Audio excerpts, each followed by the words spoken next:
Well, greetings, everyone.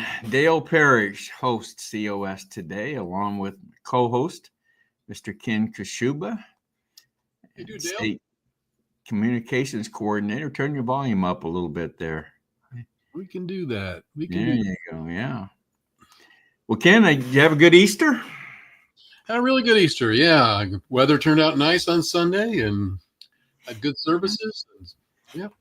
A good day. I know you're part of the musical that your church put on. Do you do that? How many of those presentations do you do on Easter Sunday? Just one or? Well, we have a morning service, so we do some things in the morning, but then we have a full musical choir and drama team at 6 o'clock at night. So we do the service Oh, at night, but we have a service during the morning as well. So so it's full day, huh? yeah, Wow. yeah, enjoyable. Yeah, yeah, good. Well, let's get right into it, Ken. We're going to be talking today about our military presence on our southern border. One of our contributors, Mr. Tim Heidenreich, retired military. And of course, Tim's interested, obviously, in this type of thing. And so he wanted to come on and update us all on what's happening down at the border. I know we've all heard about it on the news from time to time, but Ken, or Tim rather, has really delved into this. So we got two parts here. Let's go ahead, Ken, and get right into it and play part one here of our military at the southern border. Sounds good. Okay, Dale Parrish, COS Today host. Glad to have you with us today. We've got a very, very interesting topic to talk about today. I'm sure you have seen in the news, obviously, when Trump took office, he immediately moved our military down to the southern border. Well, we have a man with us today, a young man, a COS volunteer, Tim Heidenreich, who is our state prayer coordinator. But Tim, I'm going to bring him on. He wants to talk about our military at the southern border, and I think you're going to really enjoy what he has prepared for you. So, without further ado, I want to bring Tim on and introduce him to you, and we'll get started here. Hello, Tim. Hello, Dale. Nice to see you. Hello to everybody watching. Good to see you. Good to see you, Tim. And Tim, I mentioned a little bit that you're the state prayer coordinator, and also you're qualified as an SIA, but you don't perform that role very much anymore. Am I right? Yeah, that's correct. I just get asked for help once in a while. Yeah. Okay, but as a prayer coordinator, Tim coordinates any of the prayers from the local volunteers in Indiana. Am I correct? Yeah, for the state of Indiana. Yeah, you focus on the state of Indiana, um, and then there's a national prayer service or prayer activity, right? Right. There's a guy named Chris Thomas who's the national prayer coordinator, and we have once a month meetings where we bring up prayer requests and people from all over the country pray. And anybody could join us in this. Anybody that wants to, just let me know and we'll get you added. All right, great. Well, Tim, I know you're retired military, and I want you to kind of summarize your military career for everyone, because I really relate to what you did in the military, because I too was an enlisted man, and in '66 to '68, and you went in basically the same way I did. But kind of brief everyone what your career, your military career, was all about. Yeah, well, I got drafted when I was 19 years old and went to basic training at Fort Knox. And they said, you guys are all going to the infantry. And they sent us down to Fort Polk, Louisiana. We all got trained on the infantry. And at the end of that, it was about 6 months by then, they came out with a list and said, all you guys are going to Vietnam. I think all of us went. And so I served with the 101st Airborne and the in Vietnam for a year. Came back, went to college, got married, had a couple of kids, had a business, lost my business. It was kind of a disaster. Wound up selling everything we had. I went back in the Army. I went to officer candidate school and became an officer and served the last 15 years as an officer, and I retired as a major. During that time, I was in the infantry, the cavalry, artillery, and I finished up as a comptroller at the end. So that was my career. I retired in '93. Wow, what a career. Yeah. So you actually after your first enlistment, you got out of the Army, out of the service, and then went back in. So Yeah, remember when Vietnam was, I came back in '71 and got out of the Army yeah. and was out for about 5 years while I went to college and had that business and everything. Yeah. Oh, okay. So you didn't go to college while in the service, okay? No, after I got out. Yeah. I did. I managed to pick up a couple courses while I was in. I was stationed in Korea, and they had an educational program there where you could get college credit for certain courses. I think it was University of Maryland. I think. Yeah, that's probably right. Yeah, Was that was a big one. Yeah. Yeah, but my service is what caused me to want to have this presentation with you tonight, because I know every time they say they're going to put the military somewhere, people think, oh, we're going to war with those Yeah. people. They just don't understand enough about our military services to know what this really is. And I just wanted to explain it from my perspective tonight. All right, good. Well, let's get into it here. Tim's got a great PowerPoint that he's going to talk us through. And let me bring this up. And Tim, you can kind of introduce what we're going to be talking about here this evening. Okay, so what's happened is we've got a thing called a Joint Task Force Southern Border. And we're going to talk about what's the authorization for that and how the command and control works. What are the types of military units that are involved with it? The missions that they perform. And then one of the reasons that we need the services down there is because the cartels have so much military grade equipment that they can overpower the local police forces. So I want to talk about that. I've got a comparison slide. And then I want to talk about how this affects the morale of the troops, because the troops are really in favor of this. Now, Tim, correct me if I'm wrong here, but am I right that we're able to put the military on the border because the president has classified the cartels as terrorist groups or whatever? Am I correct? Is that because he filed an executive order that put him down there. okay? One thing I want to point out here is the word. Well, I'll do it on the next slide. Yeah. Okay. Let's go to number 2. Okay. So this is called Joint Task Force. The reason it's called joint is, think of it like the Joint Chiefs of Staff. Why do they call them the Joint Chiefs of Staff? It's because it's the head of the Army, the head of the Navy, the head of the Marines, etc. It's all the services jointly with one guy in charge. Well, this is a joint task force. Whenever you have more than one service involved, it changes from plain task force to joint task force. Okay. So this is called Joint Task Force Southern Border. And it includes people from the active Army and the Army National Guard, from the Marines. We've even got the Navy and the Coast Guard, and I put a couple of pictures over here so you could see the kind of things they do. They're interdicting things that come in on the water. And apparently, in the last couple of months, a lot of the smuggling has moved to waterborne smuggling because they're closing down the land bridge. And so they're trying to bring it around. So the Navy and the Coast Guard are doing a lot more business down there now. And inside all those services, it's not just combat forces. That's one of the things I'm trying to get across here. All those services consist of logistics, transportation, medical, intelligence. There's a whole lot of things that they do, not just ground combat fighters. You got to feed all these troops too, right? Right. You got to have medical operations. There's a lot of other things. You got to have the logistics that goes with it. So there's approximately 10,000 military people down there now on that 10,000 mile border that goes from San Diego to McAllen, Texas. So Okay. that's the scope of what we're talking about here.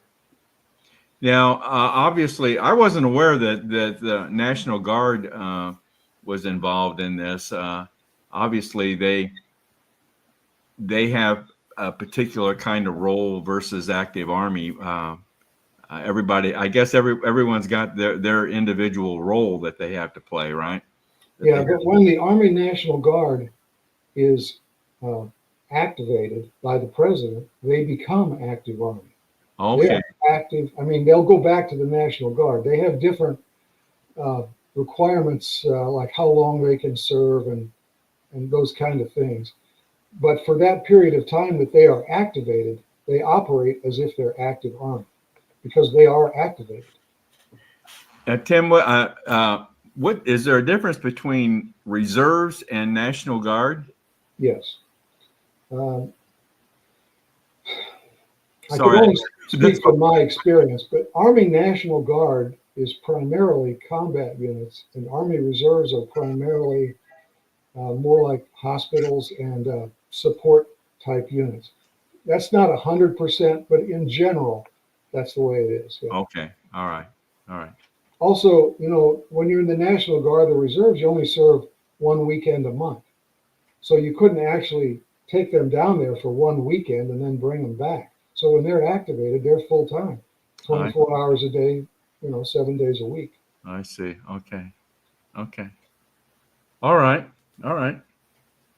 So let's look at the command and control piece of this. So what started all this was Trump issued an executive order, and the title of the executive order is Protecting the American People Against Invasion. And what he designated, well, I don't know that he designated this, but the Department of Defense designated this, the name of it is Joint Task Force Southern Border. And they pulled an element out of the 10th Mountain Division and said, you're going to be the command element for this. And they're based at Fort Huachuca, Arizona. If you've ever been down there, it is a miserably hot place. And their mission is to support the Department of Homeland Security and the Customs and Border Protection people to protect the territorial integrity of the USA. That's the mission the JTF Southern Border has. So that's what they're doing down there. And recently, I think it was just last week, President Trump added authority for the federal forces to take over control of all the federal lands down there, which gives the Border Patrol less territory to have to cover if the federal forces are covering the federal lands. Because there's a lot of federal lands down there. There's Indian reservations, there's military reservations, Air Force Base. There's a lot of things down there that federal people can watch because it's already federal territory. So if people are coming across and moving into federal territory, federal forces can intercept them. Can't do that necessarily like if they go into the town of El Paso, the federal people don't have authority over that. County sheriff in El Paso does. Okay. All right. So I just wanted to put a map up here of how big this is, and you can see that purple area by Sierra Vista there is where Fort Huachuca is, south of Tucson. Okay. Hold on here. Okay. There's Tucson. Now go south, east. Okay. Now go east. No, east. East. Yeah, Sierra Vista. See that? Yeah. Oh, yeah. Sierra Vista. The purple thing there that's indicating that's the area where Fort Huachuca is. Okay. So they're right down there on the border. Yes, they are. Yes. So that's where they command it from. That's where I really don't know who the leader of this is. I would suspect it's at least a brigadier general, might be a major general. And I put the 10th Mountains patch up there. See the blue patch with the red bayonets in it? That's the patch for the 10th Mountain Division. Okay. Now, this is, of course, this is the border, and it's a 2,000-mile long border, right? Right. Part of it's got a wall, part of it doesn't. So Right. Are these areas, are they all along the border then? Are they all or just the areas where there's no wall? You mean the forces? Yes. Well, I don't know exactly where they are. I'm sure the Border Patrol, even where there's a wall, they patrol those walls to look for people cutting through it or going over it. So I'm sure they're over the whole area, but I couldn't tell you specifically where they are. All right. All right. That's a Okay. lot of territory to cover, that's for sure. 2,000 Yes. miles. Yes. My goodness. Okay. Okay, next slide. So I did want to talk about what are the missions that they're doing, because people get the wrong idea. They think they're going to go down there and get in a gunfight with the cartels, and that's why we're sending them down there. That really isn't the mission. The mission is to deter aggression from people coming into the United States and invading it. And the military presence, just seeing them down there, is a deterrence. If you remember in the Cold War, we were over there on the line between Russia and Germany to make sure that Russia didn't break through the line, fill the gap, and come across and invade Germany, because we were the deterrence to stop them. And that's what's going on here. So I put this picture of vehicles traveling on the highways. All the citizenry can see those people down there. They see their presence. They know they're there. So there's no hiding it. And of course, the cartels have people on both sides watching the border all the time. So they see that. And I'm sure that's quite a bit of deterrence, just knowing that they're there.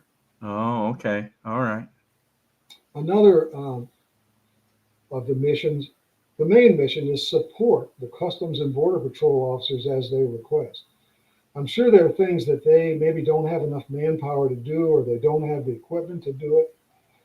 So they might ask, we think there's going to be a big breakthrough over here next week on Tuesday. Can you guys be over there, reinforce us? I mean, I don't know what it is. I'm just assuming that Right. kind of thing. They're also supposed to observe and report. And you're going to see when I show you some of these pictures, the different ways that they're observing what's going on. They might be on foot patrols walking around. We've got helicopter support down there, so there could be aerial patrols or vehicular patrols. But that's their job mainly, is observe and report and back up the CBP as needed, and Homeland Security too. Okay. They can also do searches. They can do those aerial searches. It might be like survival for somebody that gets cut off somewhere out in the desert or something, and they can do electronic ones. I'm going to show you some radar in a little while, where they're looking across the border and they're seeing what's going on over there, gathering and analyzing intelligence. As you know, Dale, that's a major function that every military command needs. What is the enemy doing? What are the other guys doing? Right. So that we can counter them. I suspect that there are probably times when the Border Patrol needs more aviation support. I don't know how many helicopters they have, but I know that the Army has a lot of them, and the Air Force has a lot of them, and the Marines have a lot of them. So probably if they have a need to move a number of agents to some place where they suspect there's going to be a breakthrough, we could help them out with that. And then there's also training support. You can never put a bunch of soldiers someplace without having training for them. Right. So they need to do that. And then there's engineering. How about like places where the wall gets broken into, or I don't know, just any kind of engineering that needs to be done down there. Putting up barbed wire. That's a mission of the engineers. And then there's the mission of interdiction by the Coast Guard, where they're trying to stop people before they come across, before they get on our land. And the Navy's doing that too, interdiction. But of course, the Coast Guard can do it right up close to the coast, and the Navy can do it a little farther out in the deep water. Yeah. And then there's logistical and transportation assistance too. So all those kind of things you see are missions they can perform without being engaged in direct combat with the enemy. What I do want to stress is at the bottom, the military has no law enforcement role. They do not enforce laws. There is a law against that. It's called posse comitatus. The U.S. military cannot be used to enforce laws against American civilians without specific authority for some reason. Like if the president declared martial law because of riots or something, then they could do it. But right now they have no law enforcement role, and they have no offensive combat role. However, if they get fired upon, they can defend themselves. Okay. You're Okay. not going to put soldiers out there and tell them they can't defend themselves. All right. All right. Well, good. Tim, we're about out of time here on this segment. This has been very, very interesting. I hope people are. I hope this is informative to everyone. We hear news reports, but we don't get many of the details involved. So this has been very interesting. On this aviation support, I imagine drones are playing a big role in this mission. I would think too, aren't they? Yeah, there's a lot more drones than there ever was before. Yeah, And they use them for that gathering and analyzing intelligence too. sure. Well, for gathering, not for analyzing. Yeah. All right, Tim. Let's wrap it up on this segment. Can you come back and finish it up for us? I sure can. I'd be happy to do that, Dale. All right. Well, thank you very much, Tim, and everyone. We'll be back with Tim shortly. So Tim, I'm gonna send you back to the lobby right now. And everyone, we're going to take a break, and we'll be back with Tim to finish up our military at the southern border. Thank you very much.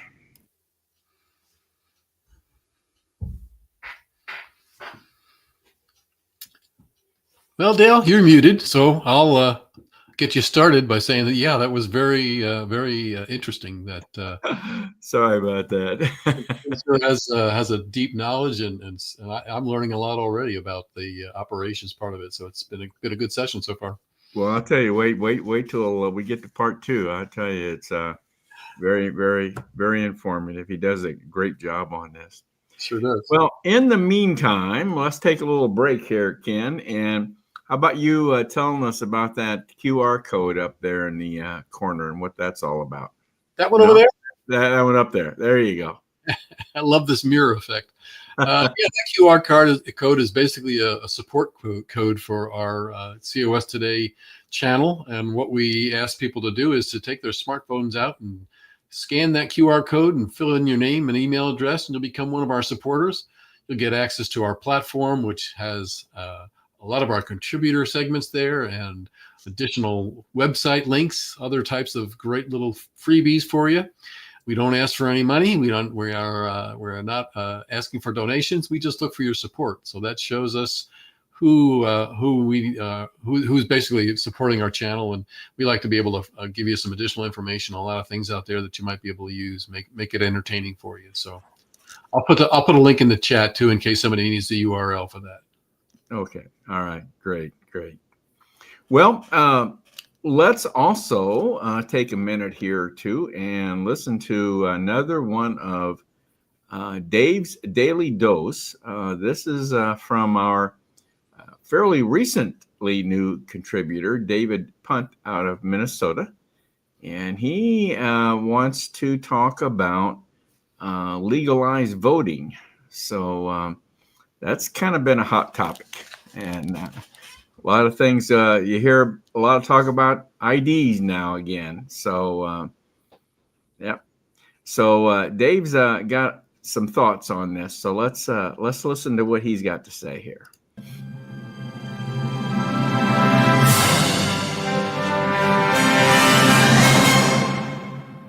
We're getting to see our country for what it really is, and not what we think it should be and just assumed it already was. And we were wrong. Today's story of interest was that Wyoming is the first state in the nation to require a voter to be a citizen. Wait a minute. Of course you have to be a citizen of the United States to vote in the United States. That makes no sense. This is Dave's Daily Dose on Brooklyn Road Radio. I'm David Allen Punt. This is a Sarah Carter story she sent out on her email feed this morning. Certainly every state requires voters to be citizens, don't they?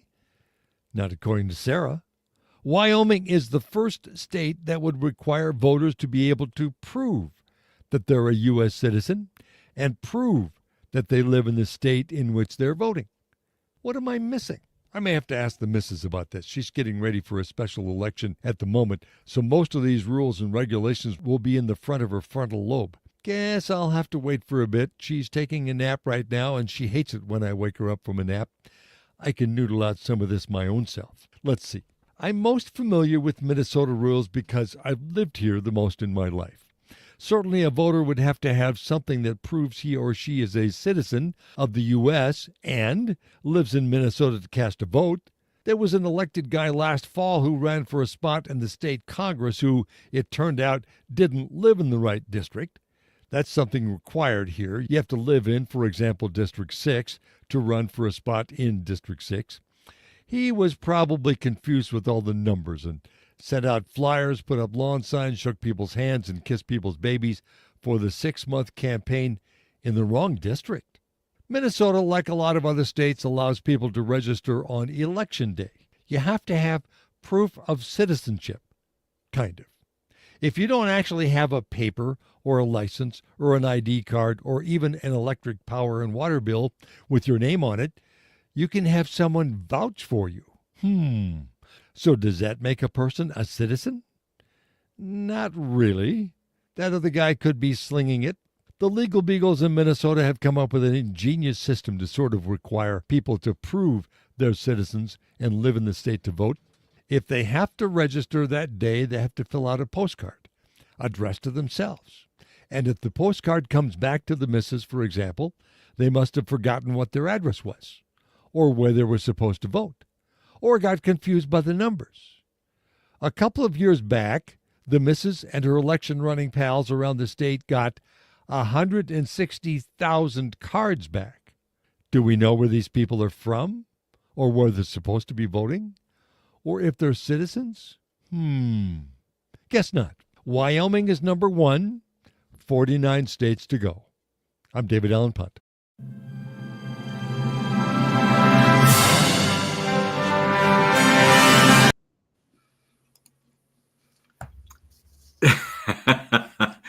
Interesting, isn't it? Yeah, I wonder what kind of conversation he has when he's done broadcasting with his wife. with the missus. Yeah, with the missus. I mean, at this point, I imagine she has a few things to say when he's done. Probably so. But you know that situation he talked about in Minnesota, where the guy was didn't live in the district that he got elected to, that caused a great amount of turmoil in Minnesota, because the legislature there is evenly divided between Democrats and Republicans, and actually his situation through, if I'm right here, enabled the Republicans to put in their person as speaker, because he was not counted as a representative. I think that's how it turned out. I'm not sure, but that caused all sorts of turmoil, and took quite some time for them to work it out. I assume they got it worked out, but yeah, that was quite a thing. But yes, a little fact: prove you're a citizen, huh? Yeah, it's really strange, isn't it? I just you think of all the different places you have to prove who you are, where you live, or it's just it's again, it goes back down to common sense. And where has that all gone in the last decade or so? It's gone. Isn't that the truth? Yeah, that's the truth. That's the truth. All right, Ken. Well, hope everyone found those two little quick segments interesting. Let's now get to back to Tim and the second part of our military at the southern border. So here we go. Well, greetings, everyone. Again, Dale Parrish, COS Today host. We're going to pick up now with segment 2 of our presentation with Tim Heidenreich on our military at the southern border. And let me bring Tim on again here. Hi, Tim. Thanks for hanging around. Thank you. Good to be back. Good. All right.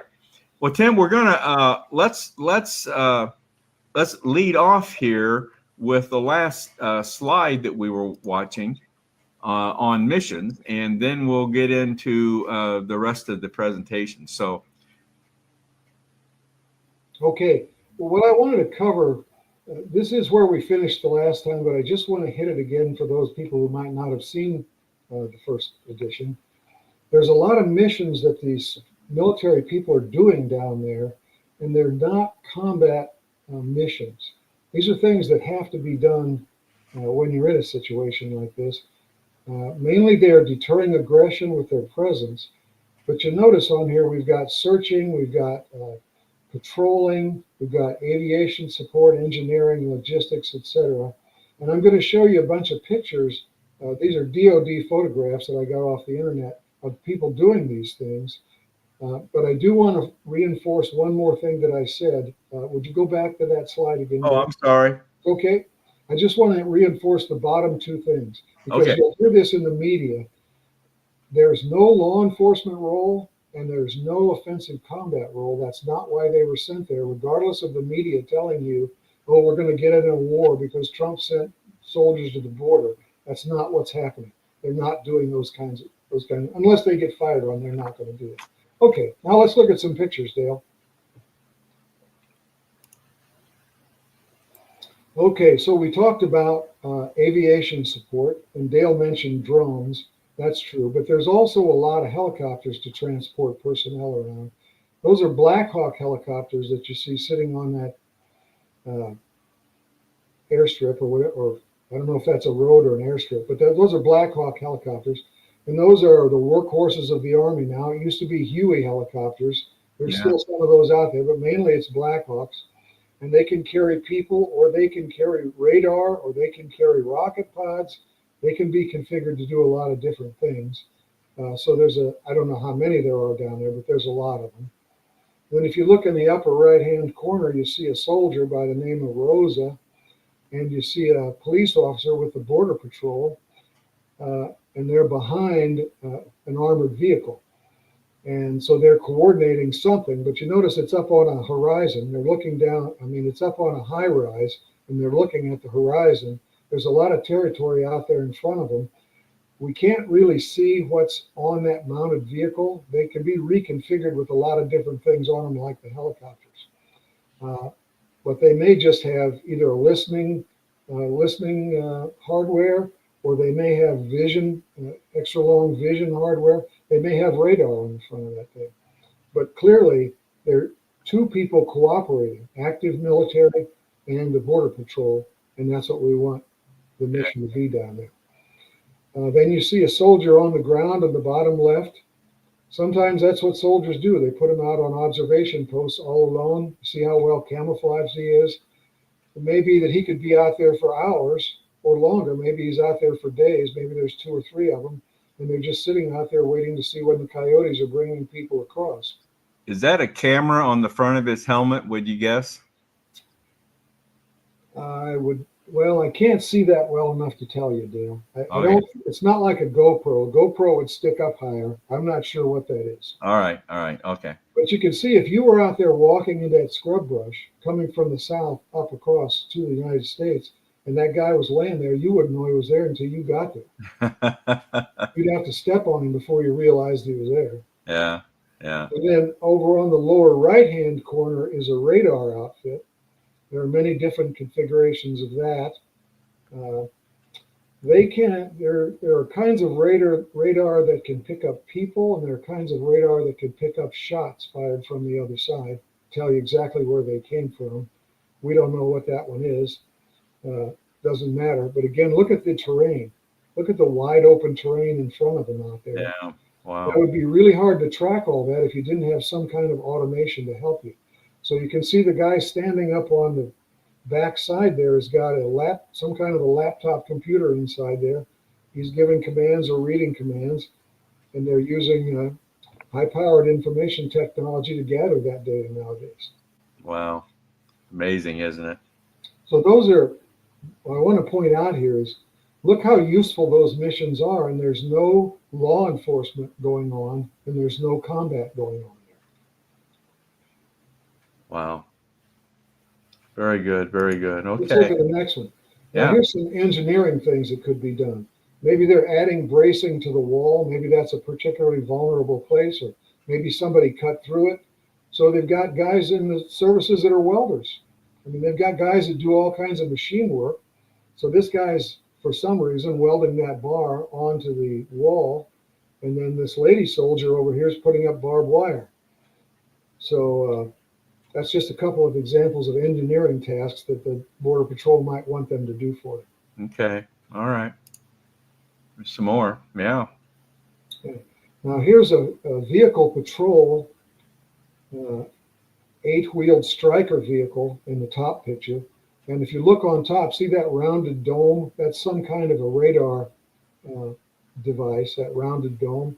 You Right. notice there's a 50 caliber machine gun mounted up there too, in case they need that.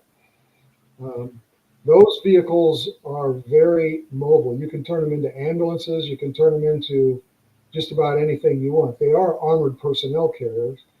A lot of us old soldiers remember APCs, armored personnel carriers, M113s. Right. Nowadays, they use wheeled vehicles for that. And so that's Stryker. And then if you look down at the bottom picture, it looks like a guy's in a dune buggy of some kind. Those are scouting vehicles. And those go out across the desert at high speeds. They can do a lot of things in those. One thing that the cavalry units do is maintain contact with the enemy. I'm not talking about firing at each other. I'm talking about visual contact or listening contact. So those guys can go out in the desert. They can get out there really fast. They can see what's going on out there. They can sit in that vehicle for hours and just watch. And it's self-contained, and they get all over the border quickly. If the CBP needs them to go out and look at something quickly, they can jump in one of those dune buggies and head out there. And then in the upper right, you've got some kind of a high visibility device, probably a laser rangefinder. I'm not sure what that is. I came in after I retired, but it looks to me like it's a laser rangefinder. And they probably can make a specific pinpoint of exactly where something is going on out there and pass it on to aviation support or drone operators or somebody to go get a closer look. Again, no combat's going on here, no law enforcement. They're just helping the Border Patrol.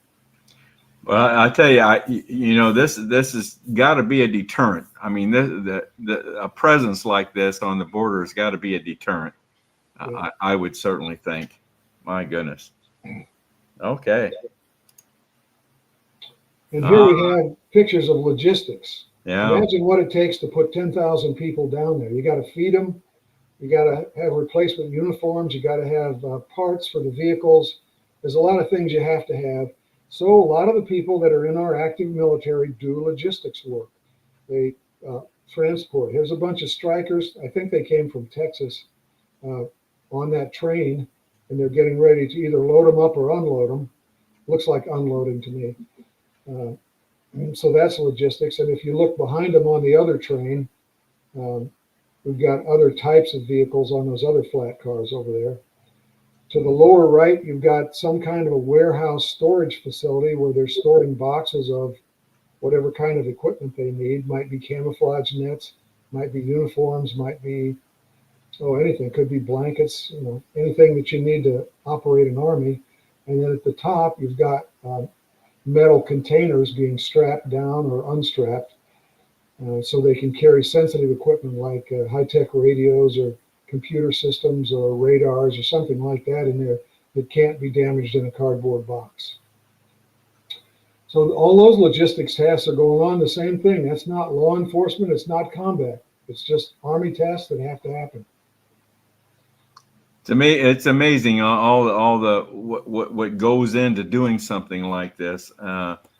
It's amazing the amount of equipment involved and supplies and so forth. It's quite amazing, really. Yeah. Yeah. And here you asked about drones earlier. There's a Reaper up there at the top. That's probably Air Force. I can't see their uniforms, but those are mainly run by the Air Force. So they're either fueling it up or loading something into it. I can't tell. But look how big those things are. They're not your little homemade drones that you can buy at the dime store for $80 or $90. That's a big deal, and that has a lot of capabilities. Yeah. Down below, you've got a guy all by himself out there observing something. Looks like the wall is over there between those two hills, a section of the wall. He's probably standing out there at his guard post watching over that for so many hours in the sun. Then the next guy comes and takes over. But he does have a rifle in his hands, I guess, in case he gets shot at. And to the right, you've got another Stryker vehicle. And now it's got some kind of an observation tower or radar setup up there. Or it might even be a weather tower. I'm not sure what that is. But that's what I meant about the Strykers can be reconfigured to do a lot of different things. Yeah. Great, great. So that's out there. Okay. And this is I think one of the most important things is we may not realize what those cartels have. But the Border Patrol is down there facing these guys. And they've got armored vehicles of their own. They've got Kevlar vests to stop the bullets. They've got night vision technology. They've got 50 caliber sniper rifles. If they want to start picking off the Border Patrol, that'd be a big mistake, but they have the equipment to do it. They've got IEDs. The guys have found IEDs planted over there already. And they also have armed drones, and they have the kind that can be used to avoid being detected. Nowadays, they're making some of those things with these new printers. What do you call those printers? 3D printers Oh, that print in plastic. They're making some of the parts that used to be metal with that, so then they won't be picked up on the radar. So the cartels have high-tech stuff, military-grade encryption technology for their messaging. They've got advanced surveillance technology. And you know what HUMINT is, Dale being an old intel guy, human intelligence, on both sides. They have spies on our side too, watching what we're doing and where our guys go. And they get reports back from the coyotes. How often do they come by a certain place? How often does a patrol go by a certain place? What's the weakest place that we can send people across? That kind of stuff. So we've sent down, because President Trump is a wise man, sent down Stryker vehicles, our own wheeled armored fighting vehicles. He sent down radar. We've got counter-fire radar, and we've got a UAV, which is drones, tracking radar up there. We've got secure radios. We've got foot and mounted patrols. We've got Black Hawk and Lakota helicopters. I didn't show you a picture of a Lakota, but it's a smaller observation type helicopter. We've got long endurance, high altitude drones, and we have heavy duty direct fire weapons, grenade launchers, rockets, and miniguns if they needed to be used because we were fired on, right. or to protect the Border Patrol or the Homeland Security folks. We could, if it turned out they want to do that, but I think that would be very unwise.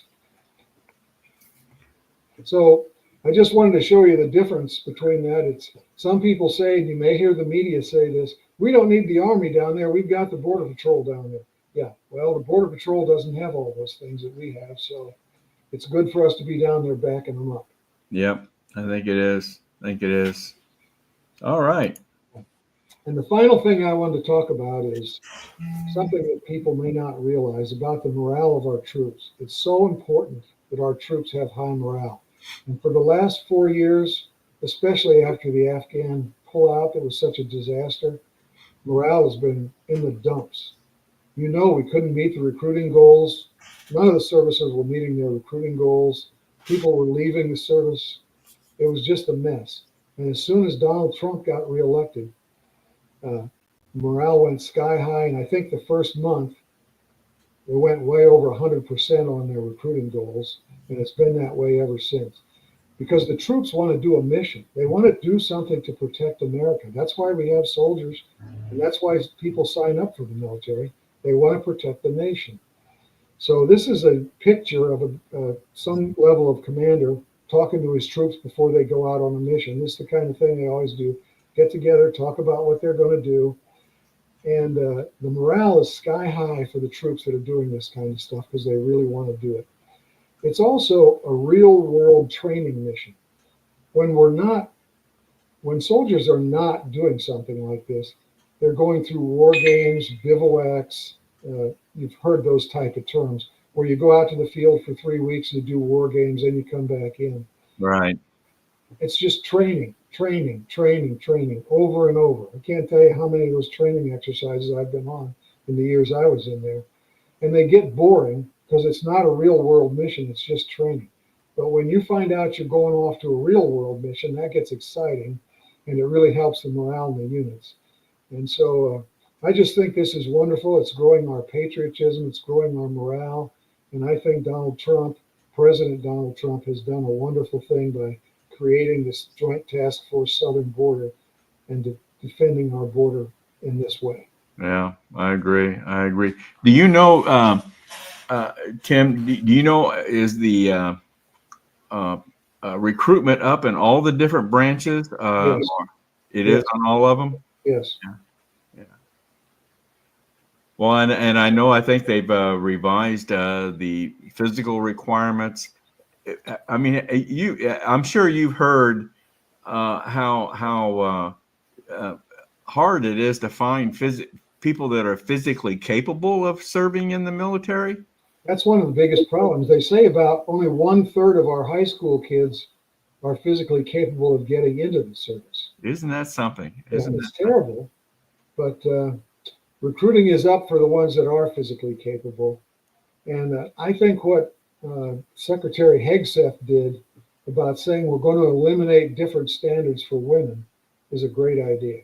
Yeah. You know, when I was going through officer candidate school, we had probably 15 or 20 women in the class, and there was about 150 of us total. And that's something that always bothered me. We wanted to make sure it was exactly the same. Nobody was getting a break because we were all going to be required to do the same things after we graduated. Mm-hmm. So I'm glad that he did that. And that's just another thing that makes the morale go up. When the soldiers know they're all getting treated fairly and the same, they're happy about that. And I think the women are happy about that too. It's kind of like DEI hires. You don't want to be known that you got to your position because you were a DEI hire. You wouldn't have qualified otherwise. Same way with the women. They don't want you to think they got to be a lieutenant in the Army because we lowered the standards to let them in. They want you to think they met the same standard as Bob Johnson over there, and that's why they're a lieutenant. Right. I agree. Okay. Very good. Very good. I think that's it, Tim, isn't it? That's the last slide I had prepared. So, yeah. Well, Tim, I think I don't know how long. Do you have any sense as to how long this is going to continue on, or will it be this way until they get the wall completely built, or is there any kind of time limit? Do you know?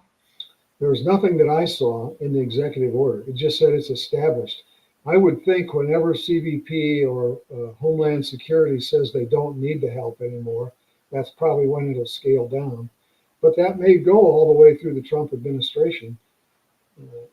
I don't know. I do like this idea about now there's people self-deporting, but it isn't a big enough number to really make a huge difference. I sure do hope that this makes a big difference on the fentanyl, though.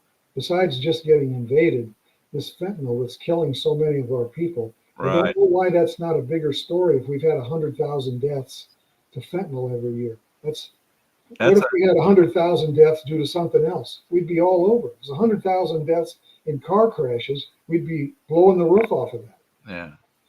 That's another part to this whole story that we need to continue to address. That's for sure. Well, Tim, we're right to the end of our time on this last segment. I want to thank you very much for doing this. This has been very, very interesting. And can we count on you to maybe come back if something happens to update the military's mission and so forth? Yeah, I'd be happy to do that, Dale. If I can get the information, sure. Okay. I mean, I'm not privy to any of that stuff. Just have to find it. Oh, you don't have any inroads, huh? You don't have. Donald Trump hasn't called me in a long time, no. All right. Well, Tim, thank you very much. Thanks, Guy. Thank you very much. Okay, thanks, Dale. God bless. Thank you. Well, folks, that's the end of our segment on our military at the southern border, and I want to thank Tim for him putting this together. It's been very, very interesting. So that'll be it for us for COS today. Have a good evening, everyone.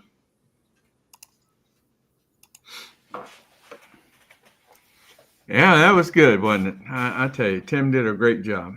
Did a great job on that. Yep, very informative, and yep, well, much needed to update us, because you're not getting this information anywhere else, really. Yeah, I mean, you know what we didn't talk about in this whole thing is what the cost is to do all this. I think it probably pales in compared to what we've already found that's been misused. So, by the time we cut some of that out, we should be okay. But I don't, as Tim said, when you think about the logistics and everything that has to be done in order to support the troops down there, and the 10,000 troops, I'm sure we could probably get a rough estimate of what it takes to support 10,000 troops. But I tell you, it's quite a lot of just money involved in that. Quite a lot of money, but yeah. But at this point, much needed. Yep, I agree. Well, listen, Ken, let's take a little break here. We got another segment to go here on another topic that we'll come back and talk about a bit here in a bit. But let's take a little break here and check in with our national group, like we try and do on every broadcast, is present kind of a national update that's put out by our national group. So let's see what's happened here in this past week with our nationally with Convention of States. Okay, here we go. Coming up on COS Now, Convention of States just wrapped up one of its biggest weeks yet. Indiana Governor Mike Braun became the first to sign 34 Ready into law, Mike Huckabee was confirmed to a top diplomatic post, and momentum is building in states like Nevada and North Carolina. All that and more on COS Now.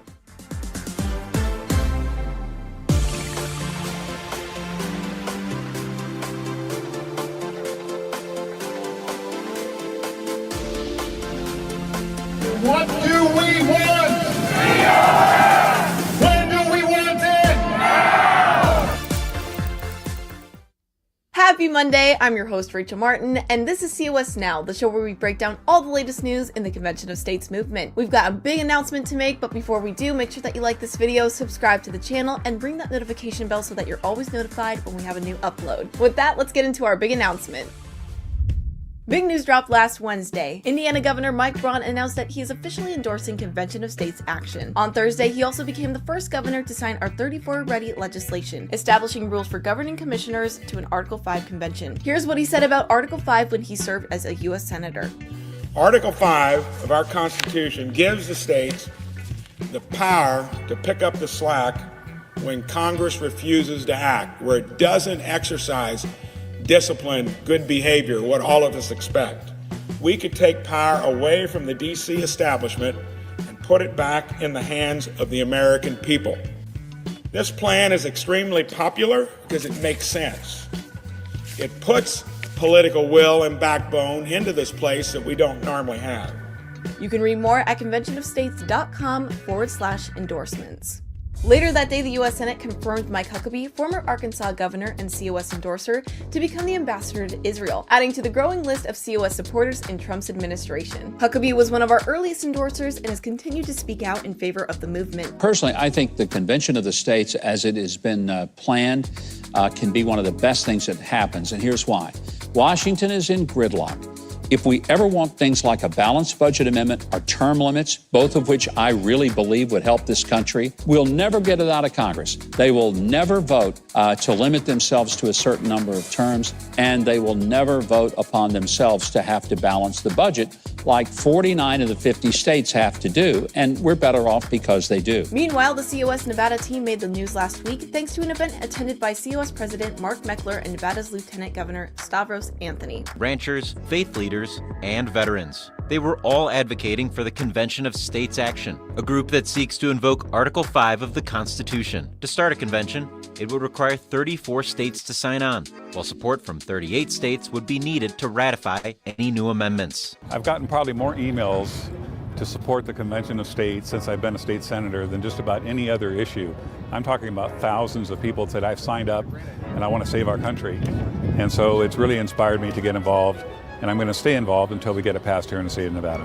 I loved reading about North Carolina's progress in a recent blog post. They're recruiting new supporters and writing letters to their legislators in their quest to become the next state to join the Convention of States movement. So Doge is good for short-term savings, but we have a $36 trillion debt that needs to be fixed through permanent changes. That's why Convention of States is launching a new campaign encouraging Elon Musk to support the Constitutional Convention that's as big as the DC problem. Thousands of Americans have signed our open letter, and you can do the same at conventionofstates.com/Musk. And that's all for this week's recap. If you like what you heard or you want to get involved, go to conventionofstates.com and sign our petition. Thanks for watching, and I'll see you guys next time.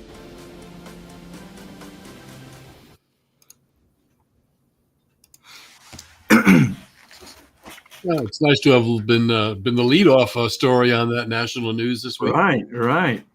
You know, this 34 Ready. This is something we've been working on for some time here in Indiana. As everyone may know, Indiana is a pass state, and excuse me, we grab some water there. Yeah, sorry about that. Oh, no problem. But we've been concerned for some time about strengthening and you know, bracing up our legislation on the commissioners that would attend this convention once it's called.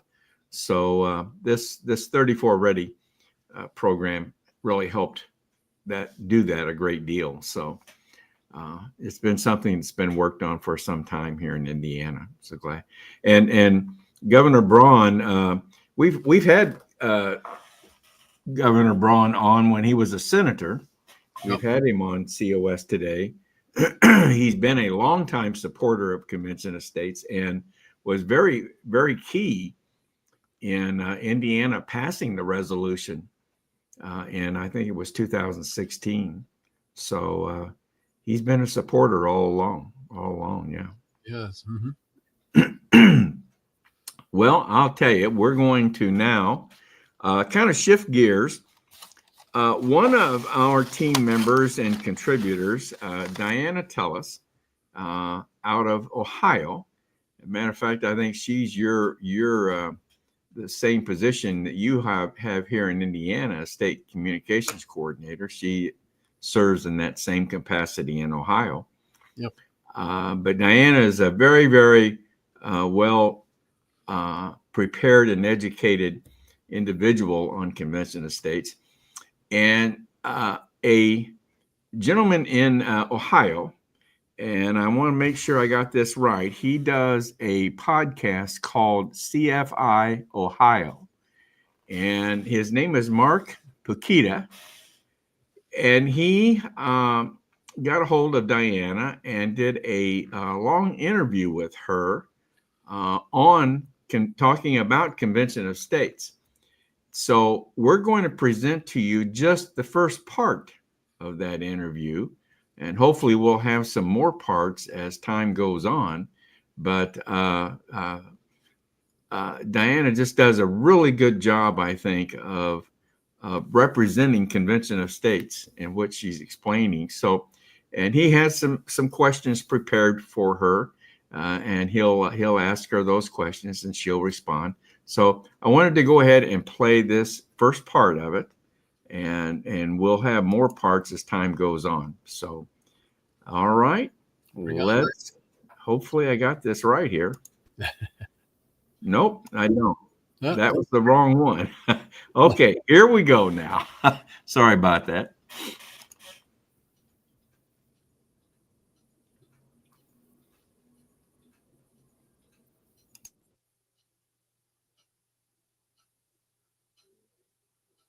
So today we're here with Diana Tellis, who is part of the Convention of States organization in Ohio. We have agreed to have her on, and I have given her a list of questions that she had ahead of time that we're going to go through, and she's going to give us her responses to these questions. My goal here is not to debate her. My goal here is not to challenge her. We're just going to have her tell the Convention of States side of the story, and then we're going to work to find a credible respondent from those people who do not believe the Convention of States is the way to go. And then what we will go back and forth like a virtual debate and allow them to rebut each other's responses. That is, if we can get someone from the other side to participate in this process. So those are kind of the ground rules. We don't want negativity. We just really want to explore, the universe of ideas and thoughts and opinions and concepts around Article 5 and the Convention of States. So, Dana, why don't you tell us a little bit about yourself, and then we'll quickly get into the questions. Sure. I'm Diana Tellis. I am the Ohio State Comms Coordinator for Convention of States Ohio. I've been with the organization 5 years, almost 5 years. I joined right during 2020 when I was taking a long, hard look at the country and saying this isn't quite the country I thought it was. I happened to see an ad for Convention of States. I literally went straight to Article 5 to read Article 5. I knew that's what they were looking to do, and that was what the effort was. I'd gleaned that from this ad and was pretty immediately sold on the effort. And it ended up being far more challenging to learn. It's a lot, but the effectiveness of it, I think, has a lot of merit. It's an amazing opportunity. It is a tool that is in the Constitution for moments just like this.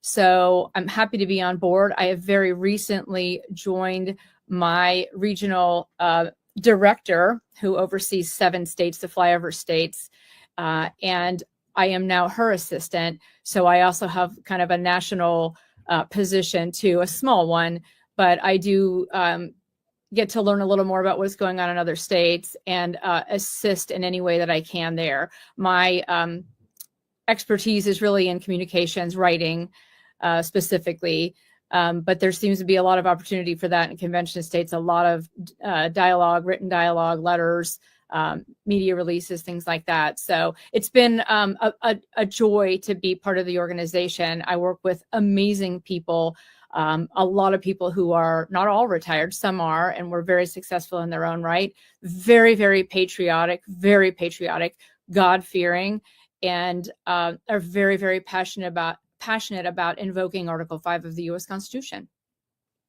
Thank you. I would say personally that the people I've met that are part of the Convention of States movement have all been very polite, have all been very knowledgeable. And like you said, they're a little older like me, retired, most of them, because they're volunteers like you are. So let's get into the questioning, okay? The first question, can you walk us through what a Convention of States is under Article 5 of the U.S. Constitution and how it differs from a constitutional convention? Sure. Well, they're very different. There's nothing in Article 5 that says constitutional convention. A constitutional convention would imply that we're sitting down and writing a document, a constitution. We are not asking for that. We are looking to invoke the second clause of Article 5.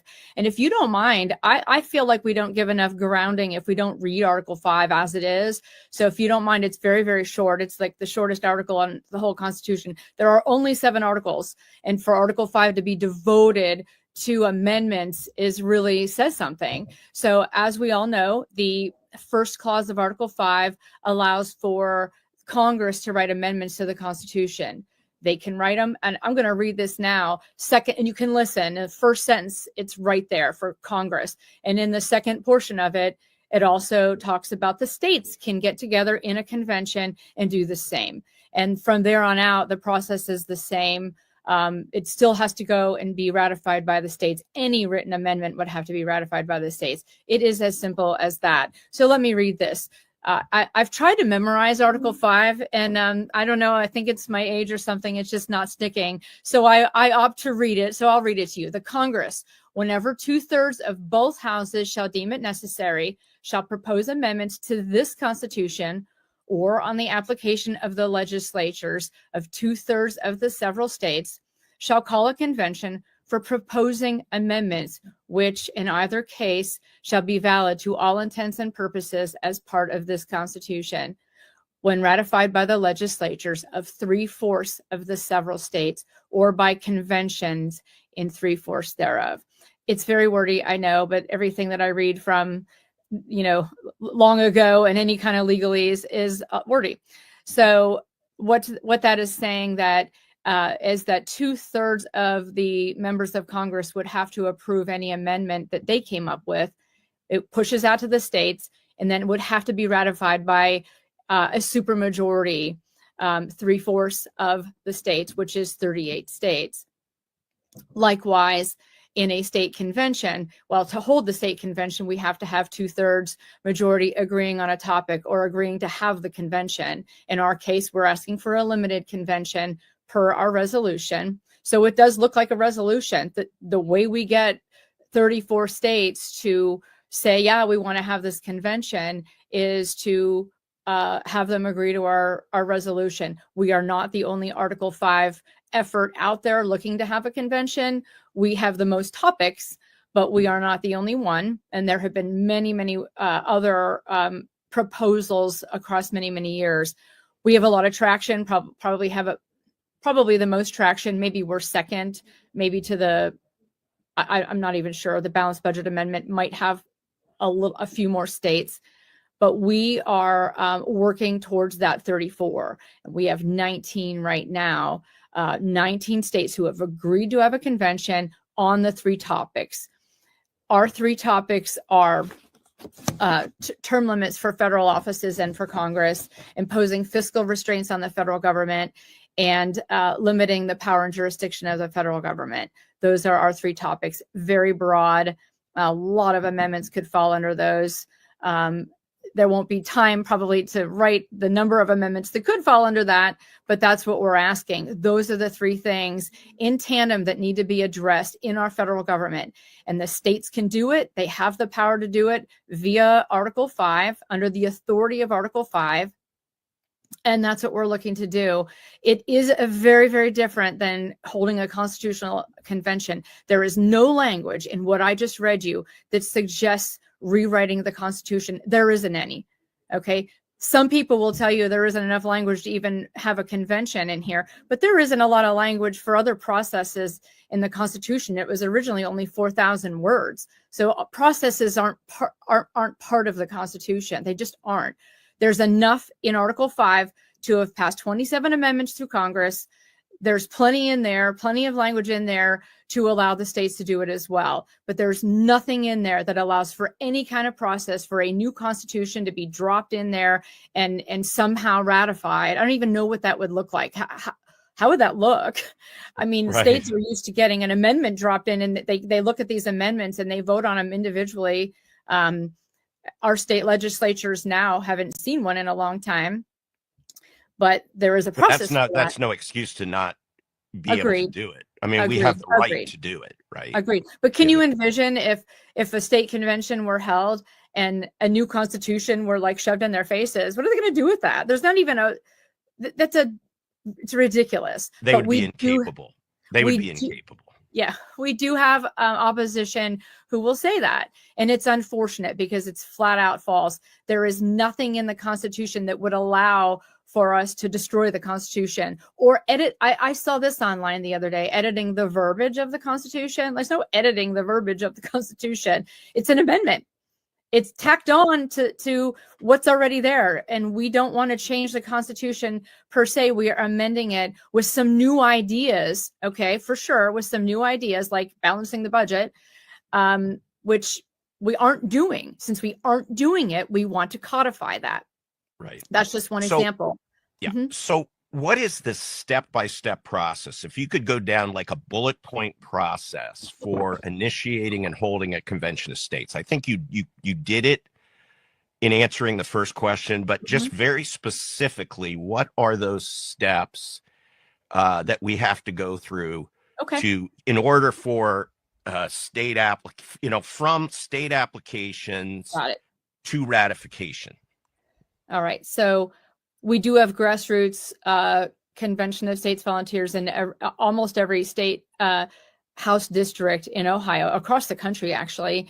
And those people work really hard to convince state legislators that this is the right thing to do, and educate them on it, and educate the people around them and the citizens, because this is a citizen effort. Once that's always happening, right? We're always working with legislators. There's attrition and there's people that don't come, whatever. So we need to educate all the time. And the legislators will eventually get the chance. We filed our resolution at both houses of our state house, right? In the House and in the Senate. That resolutions have to pass both houses in order to be a passed state. Once we're a passed state, Ohio, ideally, hopefully we're state number 20, 21, 22, I'll take either, joins the other 19 states, and we sit and we wait until other states join on until we get to 34. Once we get to 34, we can hold a convention with state delegates that are provided by the state. It could be state legislators. We forget to tell people that it could be legislators if they can find time to get there. Ohio is a full-time legislature, but they would choose delegates, probably 3 each, depending on what the states decide. We have a piece of legislation that offers directives for that. And those people go to convention. It could last a very long time. It might be 3 months long. It could be longer. I suppose it could be shorter, but it'd be a very, very public event because it's so unique. And then they propose amendments in that convention at the direction of their state, of their respective state, not just all by themselves doing whatever they want. They've got to follow our resolution, our topics, and their states are giving them directives on what they would like them to do in that convention. And then the amendments that come out of convention, actually, they have to, we don't always say this, they have to be voted out of the convention one by one by a simple majority. So if they don't make it out of convention, if they're not worthy, or if their people aren't comfortable with the verbiage, they don't leave convention. But the ones that do push out to the states, and the states one by one, not as a cluster or group, but one by one would have the opportunity to ratify any amendment that comes out of that convention. So and then explain both houses, both chambers of every state house. And right. It's a very tall order. That's why there's only 27 amendments. It's a very tall order. Does the governor have to sign off on it? Not in Ohio, no. Not anywhere that I know of. Good. So if it's both houses, now what happens after that? Well, if both houses pass the amendment in any state, and they get 38 states to do that, that becomes the law of the land. It becomes a new amendment. And as I'm told by the experts at Convention of States, which are constitutional attorneys who have been in the Supreme Court and fought at the Supreme Court level many, many times, we are told that amendments, tell me what amendment isn't followed. People tell us all the time, well, they're not following the Constitution. Well, largely we are. And what amendment are we not following? Amendments are followed, especially ones that are brand new and novel and have just been passed. Don't tell me if we pass term limits that they're not going to follow term limits. Of course they are. If we force a balanced budget, they are going to have to do it.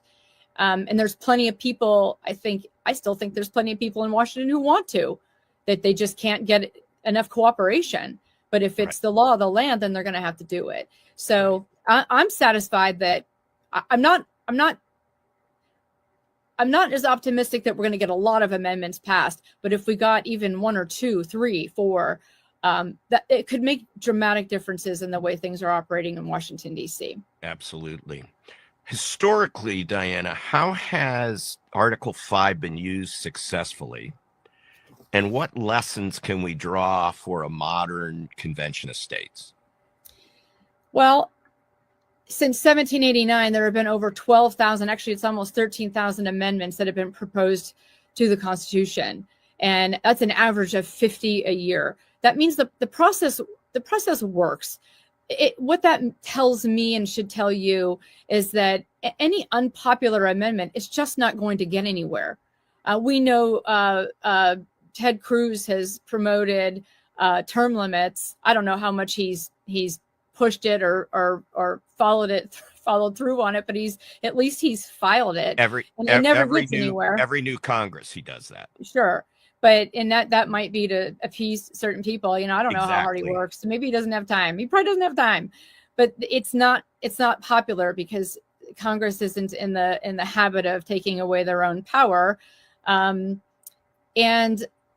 it tells me that the system works. There have probably, you could go back and look, with that many amendments, that's 50 a year. So that's up into modern times. Up until last year, 50 amendments have been written in Congress, and you don't even know about it because they never get anywhere because they know that they either don't get to 2/3, or it's pretty clear that, they don't have public support.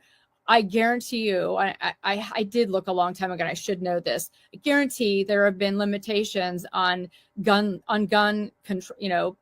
control amendments that have been written in Congress that get nowhere because they don't have anybody else there's nobody to support it. So if you're not reading the congressional record, or you're not going to the website for the legislature and looking what's been introduced and then what the status is, and in most cases they just don't make it anywhere. They get nowhere. That's a lot of amendments written over time, and only 33 have ever been pushed out to the states and 27 ratified. And it tells you a few things. It's a safe process, but it's also a really, really hard thing to do. It's so difficult. It's daunting, honestly. But I'll tell you this too, that I think is important. And I posted this on a social media post yesterday. There is an Article 5 effort that was launched by California. They wrote a proposal, like a resolution like ours, with some gun control measures in it. And it was Article 5. It was second clause of Article 5, promoted by the state of California. They wrote it in their legislature, I guess, and pushed it out there and tried to get some support. Guess how much support they got? And it's been years now sitting there. None. Not a single state has signed on to that. So when people say that that somehow something, Second Amendment or any amendment, is that's already, we're not going to touch the first 10 amendments. There's no possible way that this convention would do that, because not a one of them falls under the purview of our topics, for starters. But also, Ohio has added a clause into its resolution that we would promise that there is no anything that we would do to address the first 10 amendments, the Bill of Rights. And so Article 5 is the Second Amendment is off the table. It's off the table. But even if it slipped in, which it's not going to slip in, it won't get anywhere. It wouldn't get anywhere. Right. It wouldn't even make it out of convention. Actually, that person would likely get thrown out of the convention based on our legal the rules that we're all going to agree to. Right.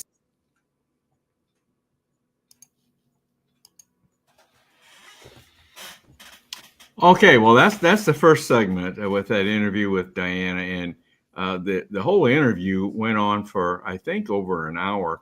So we're gonna break it up into various segments so that we can kind of play a segment on future live streams whenever we have time to do that. So, like I said, very well done.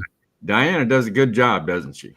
Yeah, I think I think it was a great way to present the information, and in the way that Mark had basically structured the questions and is looking for some rebuttal to that. I think is a great way to do it. I look forward to seeing some. I'd love to see some rebuttal on it, because I think Diana's not only going to hold her own, but I think I'd like to see Ohio become state number 20 right now. So wouldn't that be great?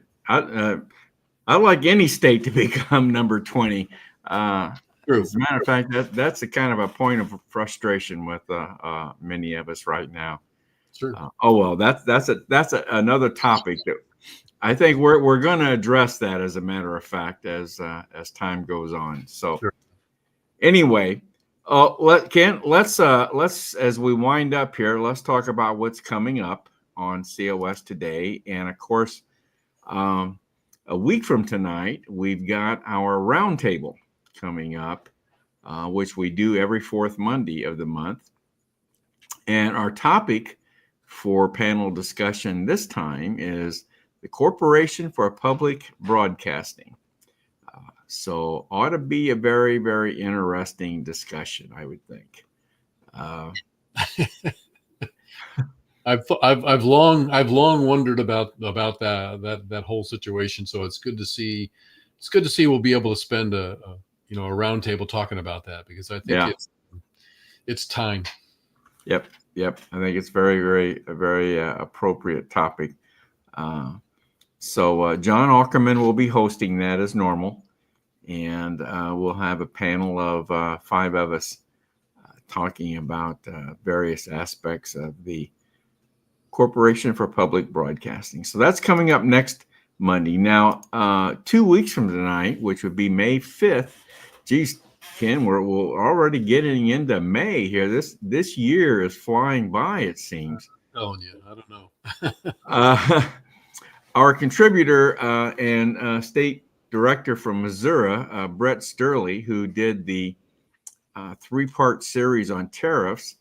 I've asked him to come back and kind of do a follow-up as to, what's happened since Liberation Day. So he's agreed to put some thoughts together for us on May 5th.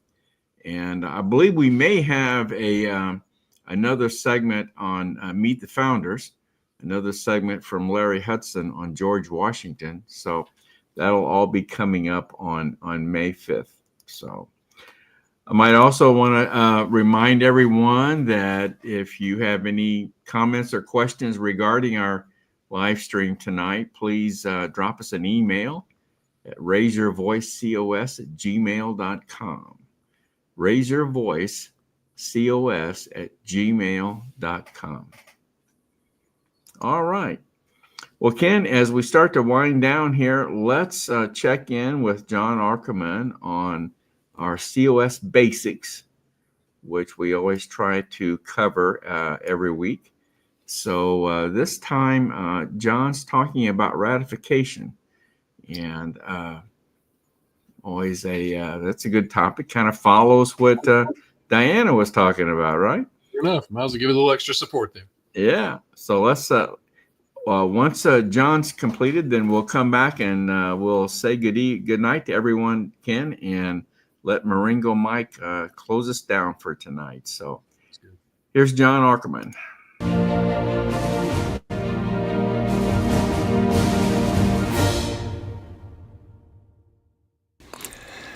John Ackerman for Convention of States, Indiana. In this series on COS basics, we are having some fun busting some myths. And I must give credit where credit is due.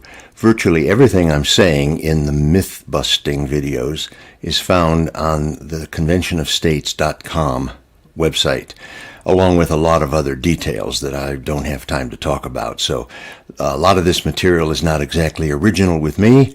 Somebody smarter than I figured it all out and wrote it, and I'm just happy to share it with you.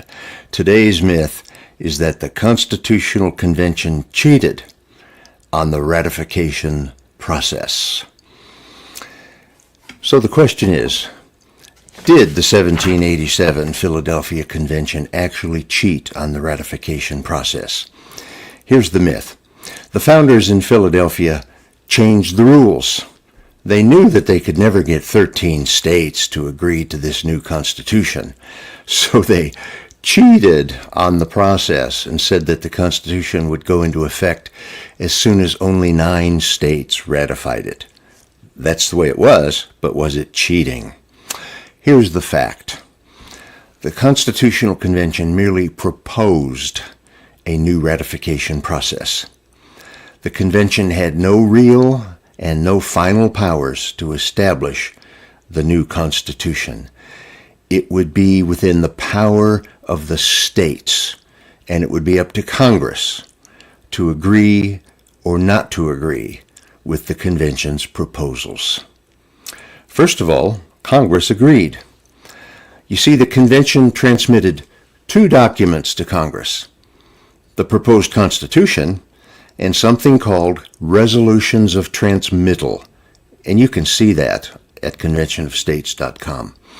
The resolutions of transmittal contained the new ratification instructions, I should say the proposed ratification instructions. Congress was given no role in the new process.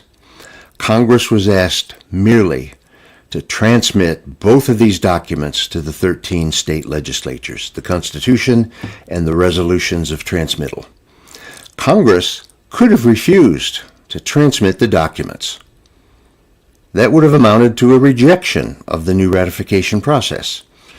Or Congress could have transmitted both documents to the states, and that would signal approval.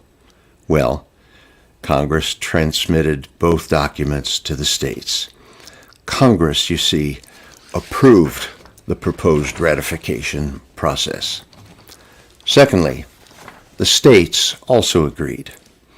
The legislatures of each state also received the proposed Constitution and the resolutions of transmittal containing the recommendation that each legislature establish a ratifying convention in that state.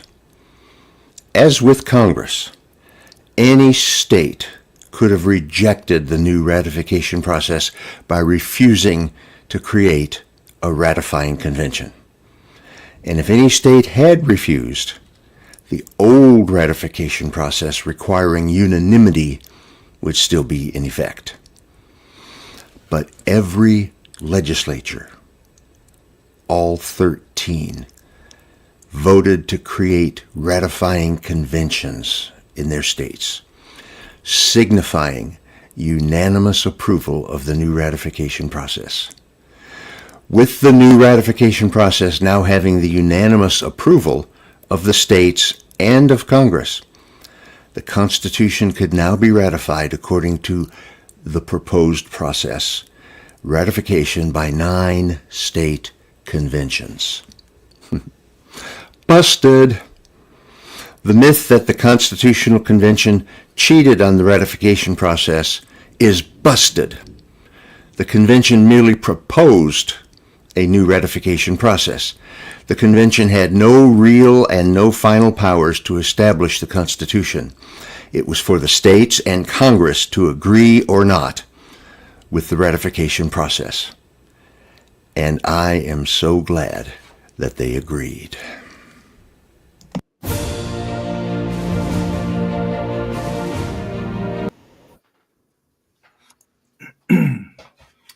Yeah, John does a good job on that series for us. Sure does. Busting the myths. Busting the myths. Mythbuster. Yes, he is. Yes, he is. Yep. Well, Ken, that's a wrap for tonight. And I think we had a good show this evening. Hope everybody enjoyed it. Once again, if you have any comments or questions or suggestions for our broadcast, please drop us a line at raiseyourvoicecos@gmail.com. raiseyourvoicecos@gmail.com. Well, Ken, any other closing remarks on your end? Dale, I think what's been presented tonight points out the fact that and I think as we've talked about a little bit of frustration on our part as far as Convention of States goes and the time that we've put in here, it's a hard process. It's a hard and difficult process. But if it wasn't, we wouldn't have people knocking down the door to get in here, and our Constitution, unlike any other in the world, it is going, supersedes. I mean, it's right now. It's just that it's timeless. It's at this point, it seems to me. It was so well done and well thought out that difficult, yes, but the most difficult things in life, I think, sometimes bring the most gratification when you look at it in the long run. So like Diana pointed out in her segment, and I've heard this before, but it's good to be reminded. all the thousands of proposed amendments that have been made over the years, 10, 12,000, and only 27 have been met the ratification process. So. Yeah. Well, the Constitution, our Constitution is just, it's outlived any other country's constitutions or rules. I mean, and there's a reason for it, I think. By far. I think, I remember one of our other contributors, Debbie Stewart, used to point out to us that I think the average lifespan of other constitutions for other countries is something like about 25 years, I think, is the average lifespan of their constitution, and what ours has lasted over 250 years. Very true. So amazing. All right. Well, I think hope everyone's enjoyed our broadcast tonight, and once again, we'll be back with you next Monday for the roundtable, which ought to be another interesting evening, I would hope. So. Thank you, everyone, for tuning in tonight. We enjoyed having you with us tonight. And let's bring on Marengo Mike here and let him close us out for the evening. Thanks, Ken. And good night, everyone. Marengo Mike here with a reminder that our work to raise the bar on making our federal government accountable to the people is only halfway done. We need to grow our grassroots army of citizens every day to fulfill the vision of our forefathers and keep our land free and prosperous. So, if you have never signed the petition to show your support, use that QR code and do that now. While you're there, why not kick it up a notch and volunteer for many of the positions available where your talents can make a difference as we march into a new year. Thank you, and God bless.